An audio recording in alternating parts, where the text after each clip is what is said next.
सऊदीया Arabia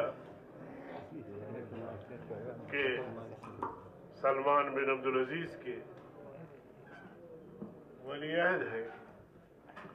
Saudi अरब का अभी अगले दिन इंशाअल्लाह ताला वलीअहद मोहम्मद बिन सलमान तशरीफ़ लाएंगे, लेकिन और ये एक लंबे अरसे के बाद किसी हाई लेवल ऑफिशियल का सऊदी अरब का आमद है। इसलिए पाकिस्तानी कौम और पाकिस्तानी हुकूमत, पाकिस्तान बतौर रियासत इस दौरे को और वलीअहद की आमद को बहुत अहमियत देती है। ख़ासकर जो माहौल आजकल है इस खित्ते का, इस माहौल के हवाले से भी ज़रूरत है कि इस दौरे के जो नताइज हैं, अल्लाह करे वो नताइज हासिल हों।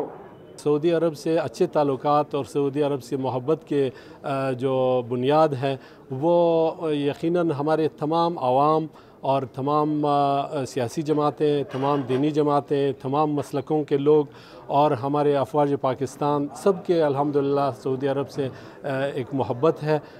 शाह सलमान बिन अब्दुल अजीज़ और उनके वलीअहद जो मोहम्मद बिन सलमान है, उनका भी इसी तरह मोहब्बत है पाकिस्तान के साथ, जिन्होंने अभी पिछले दिनों $3 अरब पाकिस्तान के लिए मुख्तस किया है और ये उन्होंने पैकेज दिया है और पाकिस्तान के साथ ताउन किया है।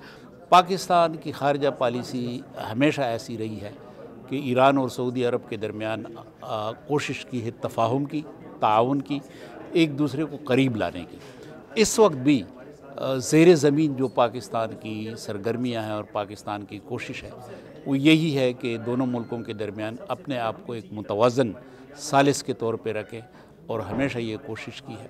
और अब भी पाकिस्तान की कोशिश ये है कि यमन का मसला इन दोनों के दरमियान रक़ाबत की बुनियाद ना बने एक तसलसल के साथ, बल्कि ये ताउन की तरफ आ जाए।